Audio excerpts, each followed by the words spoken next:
Bienvenue, mesdames et messieurs, à l'émission Face Arthur. Aujourd'hui, en face de nous, monsieur Fabrice Goulet, manager de Chamaet Holding. Un holding, je crois que pour ceux qui ne le savent pas, c'est une grande entreprise qui a de sous-entreprises à l'intérieur. Tout de suite, il va nous expliquer un peu plus sur cela. Il est également consultant en entreprise. Bonjour, monsieur Fabrice. Bonjour, monsieur Arthur. Bienvenue et merci d'avoir accepté de répondre à nos questions. Merci aussi à vous également d'avoir pensé à nous. Nous nous inscrivons toujours dans la logique de l'écosystème entrepreneurial en République démocratique du Congo, parce que vous êtes parmi les gens qui réussissent quand même, ça il faut aussi le dire, et nous voulons, à travers aussi votre expérience, en apprendre beaucoup plus et savoir si cela est profitable aussi pour d'autres entrepreneurs qui viennent bien, peut-être c'est un coup de chance que nous allons découvrir tout de suite. En tant que manager de Chamaet Holding, comment définissez-vous la mission que vous vous êtes donnée dans l'écosystème entrepreneurial congolais? Bonjour, donc, on a d'abord, la Chamaet Holding est une entreprise qui a des sous-branches, disons, sous-entreprises à l'intérieur. Premièrement, de notre côté, de ma part, je peux dire que je suis un chasseur de projets. Comment? Donc, j'examine le projet et qui m'intéresse, qu'on me le propose, j'examine, je fais une étude et je vois aussi la passion que la personne me le présente et on investit à l'intérieur pour voir qu'est-ce que ça peut donner. C'est ça la première de mission. La deuxième de mission, c'est de profiter de l'écosystème de problèmes que nos entrepreneurs trouvent sur terrain pour essayer de trouver des solutions. C'est ça la plus grande magie. Et pourquoi vous êtes déployé dans plusieurs secteurs au lieu de vous concentrer sur un seul? Bon, déjà, Chamaet est une entreprise qui rachète de parts dans des entreprises pour devenir une entreprise majoritaire. Et soit créer des mini-entreprises à l'intérieur pour créer sa force en commun. À l'exemple du groupe Forest, Malta Forest, à l'exemple de l'entreprise Starlink, qui a plusieurs entreprises à l'intérieur aussi, comme par exemple X aussi, et Meta, voyons aussi voir Meta avec Facebook, Instagram et autres. Donc, je dirais que on se donne mission. On a déjà pu découvrir que la RDC est un terrain à plusieurs potentialités et on s'est dit pourquoi ne pas saisir notre chance. Chamaet est dans son grand ensemble, Chamaet Innovation est une entreprise à lui seul de part entière qui a plusieurs sous-secteurs à l'intérieur et commence maintenant à investir dans d'autres entreprises qui sont au début et qui va booster les entreprises dans plusieurs secteurs différents. Donc, déjà, la RDC est un chantier, est un grand chantier à qui des personnes à grande vision peuvent s'installer et puis puiser de ressources à l'intérieur. C'est ça la mission. Et vous-même, parlant de secteurs, ce sont quels secteurs principalement, mais est-ce que ces secteurs-là, vous les choisissez sur base de quoi en fait? De quels critères? Déjà, par exemple, on a l'agriculture. La RDC a 80 millions de terres arables, disons. C'est ce que beaucoup de personnes ne saisissent pas, de terres arables. Donc, ça veut dire qu'on a 80% de terres qu'on peut planter. Mais cela ne définit pas que toutes ces terres arables sont fertiles. Ouais. Il y a une différence entre arable et fertile. Mais non, on connaît que fertile, oui. Quand on parle d'arabe... quand on parle d'arabe, c'est on peut planter et ça pousse. Mais la fertilité, déjà, dépend de chacune des zones. Vous voyez. C'est un peu comme le Bandundu. Disons, le plateau de Bateke. Le plateau de Bateke a un terre arable. Mais il n'a pas un terre à forte potentialité fertile. Bah, où est la différence? Parce que quand vous mettez la sémence, ça peut pousser. C'est comme dans un désert. C'est comme dans la fertilité. Oui, c'est comme dans un désert aussi. On peut mettre une sémence, ça peut pousser. Mais ça n'a pas une forte fertilité, vous voyez. Donc, quand on met la sémence, ça pousse. C'est ça Mais c'est quoi la fertilité? La fertilité dépend de plusieurs, je vais dire quoi? Plusieurs, il y a le mot qui m'échappe. Ça dépend de plusieurs facteurs du sol. Voilà. Ça dépend de plusieurs facteurs de sol. C'est comme en RDC, la partie la plus arable, c'est la partie de l'Est. On voit Goma, Bukavu et autres. Et après cela, on vient vers l'Ouest, donc la province du Congo central. Ce sont des secteurs à grande forte terre de fertilité. Voilà. Donc, on s'est dit, on a 80% de terres, millions de terres arables, et l'agriculture n'est pas une habitude pour le Congolais. Donc, à l'époque, quand le parent envoyait les enfants qui ne que ça, l'agronomie, pour jeunes qu'on était, on se disait que le parent nous limitait, alors ça, la bilingue. Mais... On ne comprenait pas le terme. Mais non, la RDC peut simplement se développer par l'agriculture. Tout simplement se développer par l'agriculture. Bon, comme il n'y a pas beaucoup de personnes, la grande majorité de personnes qui ont une vision sur l'agriculture, nous on s'y met. Déjà. Vous voyez, on s'y met. C'est des lorbes vertes, comme on peut dire. On s'y met. On avance dans la construction aussi. La rénovation et la construction. La RDC, c'est un grand chantier qui est en train de se bâtir. On s'y plonge, mais qu'on ne soit pas tout simplement des vendeurs. Qu'on soit plus des acteurs. On propose 2 projets à nos clients et on exécute 2 projets aussi.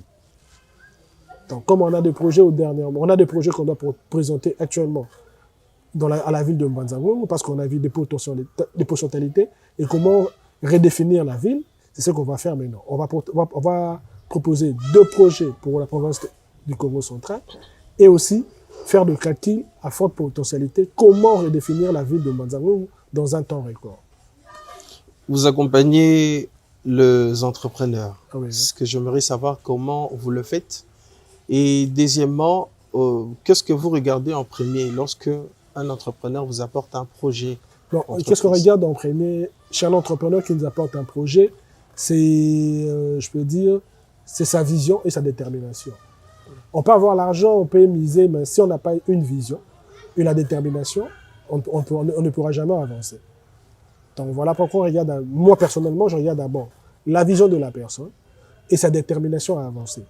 Donc il peut ne pas avoir de millions, mais s'il a une vision et la détermination de ce qu'il fait, la passion, disons, de ce qu'il veut faire, donc en tout cas là, moi j'accompagne. Ah, donc c'est-à-dire c'est quelqu'un qui est déjà en activité que vous accompagnez? Non, pas seulement une personne en activité. Il y a aussi une personne qui veut créer son entreprise. Mais comment vous comprenez qu'il a la passion si la passion, on la comprend quand on explique. On la comprend. Vous voyez, ce ne sont pas des millions qui construisent. Ce ne sont pas des millions qui rendent riches. Mais c'est plutôt la tête et l'envie. Donc quand je parle de l'envie, je vois la passion que la personne a. Et si vous remarquez, en République démocratique du Congo, beaucoup de gens créent des entreprises par nécessité. Mais à quel moment vous vous dites que cette entreprise est une entreprise à fort potentiel, par exemple? Comme je venais de le dire, c'est la passion. La détermination et la passion. Comme je venais de le dire récemment, on peut créer par nécessité, parce qu'on a vu que Motunyoso, Azo Tonga, flat, qu'on fasse des flats. On a vu pendant les années, au début des années 2000, c'est tout le monde qui construisait des flats hôtels, des flats hôtels. Maintenant, ils sont des appartements que les gens sont en train de loger. Ils ont changé de vision. Mais quand une personne a une détermination, une vision de ce qu'il veut faire, qu'est-ce qu'il veut implanter, il demeure dans ça. Il ne va pas changer sa vision. Vous pouvez lui proposer des millions à vendre, il va refuser. Même quand il y allait. Parce qu'il sait ce qu'il est en train de faire, il sait ce qu'il veut. Vous voyez. Maintenant, quels sont les obstacles que vous rencontrez, que ce soit dans l'accompagnement ou dans ce que vous faites vous-même en tant qu'entreprise? Et comment vous arrivez à les contourner? Parce qu'on entend beaucoup... La première des obstacles reste, je pourrais dire, en RDC, c'est l'État congolais. Parce que je n'avais pas fini ma question. Hein. Parce que je disais que, bon, quels sont les obstacles dans le sens qu'on entend beaucoup parler. Il y a des entreprises qui produisent, parce que vous êtes aussi dans la transformation. Surtout pour avoir les emballages, ainsi de suite, c'est compliqué parce qu'en République démocratique du Congo, il paraît qu'on n'en produise pas. Maintenant, comment vous arrivez à contourner tout ça? Vous, en tant qu'entreprise Chamaet, mais aussi dans l'accompagnement des entrepreneurs. Déjà, en RDC, on a un problème des industries. Hum. On a un problème des industries. Dire qu'on ne produit pas, c'est trop dire. On produit, mais à une capacité très minime. Voilà pourquoi le coût est trop élevé. Le coût est trop élevé, surtout avec les emballages biodégradables. Donc, il n'y a pas assez d'entreprises qui en produisent. Heureusement, avec Chamaet, avec le projet Tonda, qui est déjà en action depuis 2 ans, on utilise plus de sacs, pour emballer nos produits. Donc, on peut déjà en trouver presque partout. Il y a 5-7 usines à Kinshasa. Avec les usines de plastique aussi, on a beaucoup. Heureusement pour nous. Mais avec les emballages biodégradables, c'est qui pose problème avec les cartons. Donc, le prix d'acheter à l'extérieur, par exemple, en Chine, et le prix pour acheter à Kinshasa, donc on achète à l'extérieur. On paye le transport et la douane, mais quand on achète à Kinshasa, le coût est toujours élevé. Donc, je pense que c'est une opportunité. Je pense que pour les gens qui veulent se lancer dans l'industrie des emballages, déjà, ça sera une bonne opportunité pour eux de le faire. Le marché, déjà là, les opportunités existent. Opportunités de marché, au fait. Oui, les opportunités de marché existent pour les emballages. Il suffit maintenant que quelques entrepreneurs mettent une vision à l'intérieur et faire un bon calcul, un plan d'action et pour se lancer. Et avec toutes ces activités, comment vous faites pour le gérer et quels sont le profil que vous cherchez? Quand je parle de gérer, comment vous vous structurez, ainsi de suite. Et est-ce qu'à l'interne, vous avez aussi de personnel ou comment vous le formez en interne? Bon, déjà, dans Chamaet, on a une vision unique. On a une vision unique de choisir nos profils.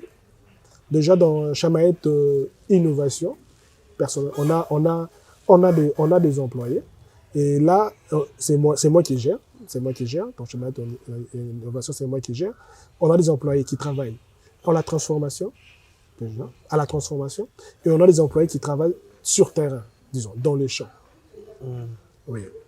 Et dans chacune de terrain, on a une personne qui gère son équipe.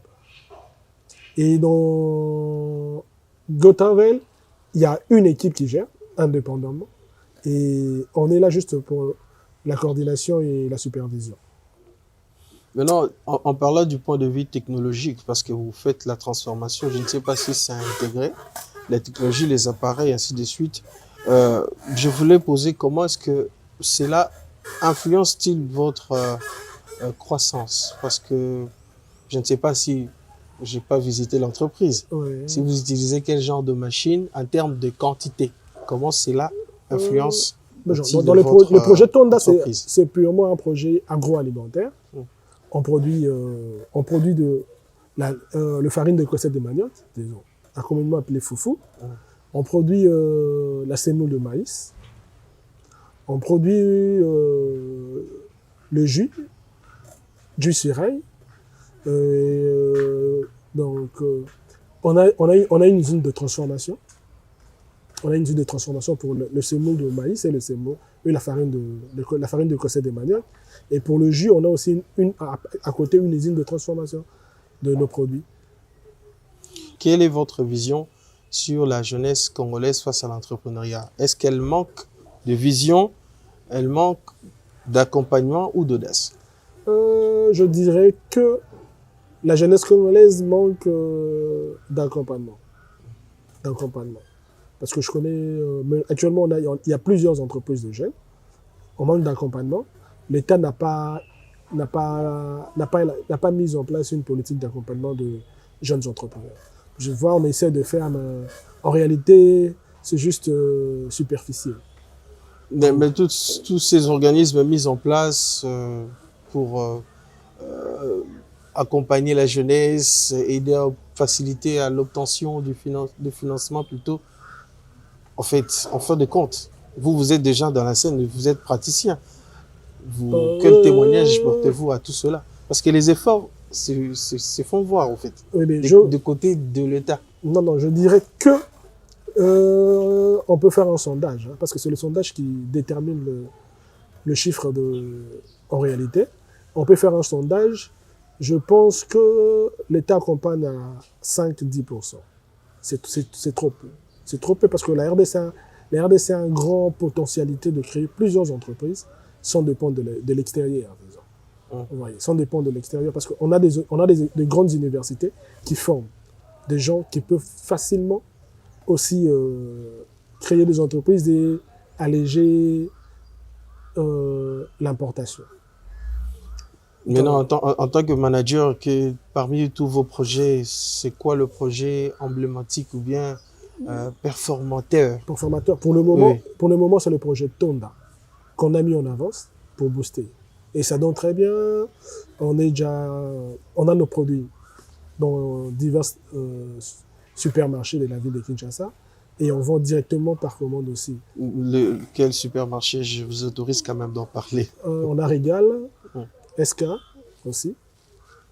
Et Régal, SK, eh bien, on a pour parler avec le marché.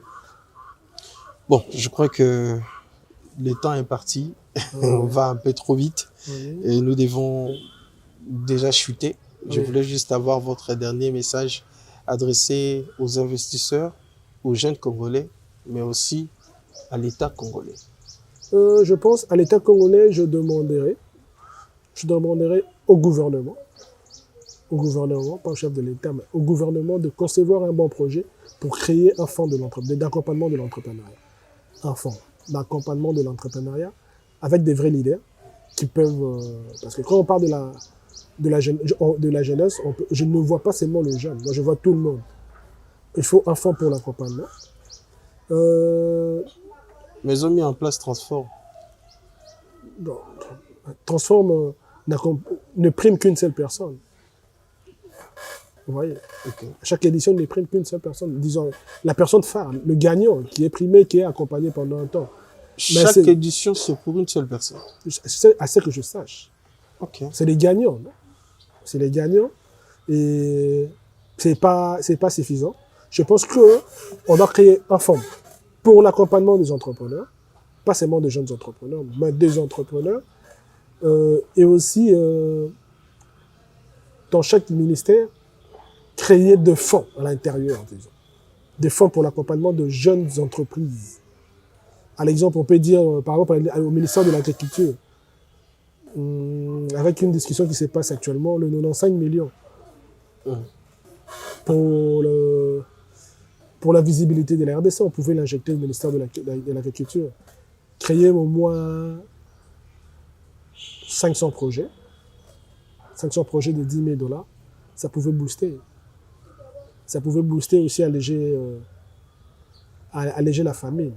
Parce qu'on allait produire et alléger le poids sur le panier de la ménagère. Ouais. Et maintenant aux jeunes Congolais et aux investisseurs. Aux jeunes Congolais, je dirais de ne pas baisser le bras. Aux jeunes Congolais qui ont des visions, parce que ce n'est pas tout le monde qui a une vision d'entreprendre, de ne pas baisser le bras, de se lancer, de ne pas attendre le gouvernement. Ouais. On n'est pas comme aux États-Unis, vous écrivez un projet, vous déposez, vous n'avez rien, on vient vous donner quelque chose. Il faut avancer avec ce que vous avez dans la tête déjà, parce que tout reste dans la tête. Avancer avec ce que vous avez dans la tête et tenir bon. Oui, tenir bon, écrire un bon projet. Et aussi, je demanderai aux jeunes de ne pas seulement rester focus sur eux-mêmes. Déjà, en soi, les écoles, les universités, son entourage, c'est un réseau. Écrire un projet, le proposer à son entourage, il y aura 2 ou 3 personnes qui vont s'attacher, ils viendront vous accompagner. Ils viendront mettre leur part à l'intérieur, ils vont vous accompagner, vous allez faire un bon projet. Là, c'est l'exemple que j'ai pu avoir auprès d'un aîné, je ne sais pas si je peux citer son nom. Non, ça ne dérange pas. Monsieur Yves Makela, qui est un grand frère de l'école primaire, un aîné à moi aussi. C'est un exemple que j'ai pu avoir de chez lui avec le restaurant chez Royal, je pense. C'est comme ça qu'ils ont pu lancer le restaurant, qui marche très bien. Et je pense qu'on devait prendre tous exemples à ça. Ça pourra nous aider à aller encore plus loin. Mais il y a aussi des investisseurs qui hésitent un peu parce que la jeunesse n'est pas sérieuse. Et qu'est-ce que vous avez comme message Donc, aux investisseurs, je pense ils savent bien. Un investisseur, un bailleur de fonds, c'est comment mettre de l'argent et à qui le donner. Parce qu'il y a toute une équipe qui va faire une étude sur le projet, qui viendra investir dessus et faire un suivi. Déjà, je demande aux investisseurs de profiter du marché de la RDC, parce que je ne pense pas d'ici 15-20 ans, ça sera encore le même. Donc, le marché est encore trop vide. Je demande aux investisseurs de venir investir, de s'y mettre. Et malgré qu'on est encore dans une zone tampon, la RDC reste encore une zone tampon par rapport à la sécurité, mais avec de la bonne foi et une bonne vision, tout va s'arranger. D'accord. Merci beaucoup, Monsieur Fabrice Goulet, d'avoir accepté de passer.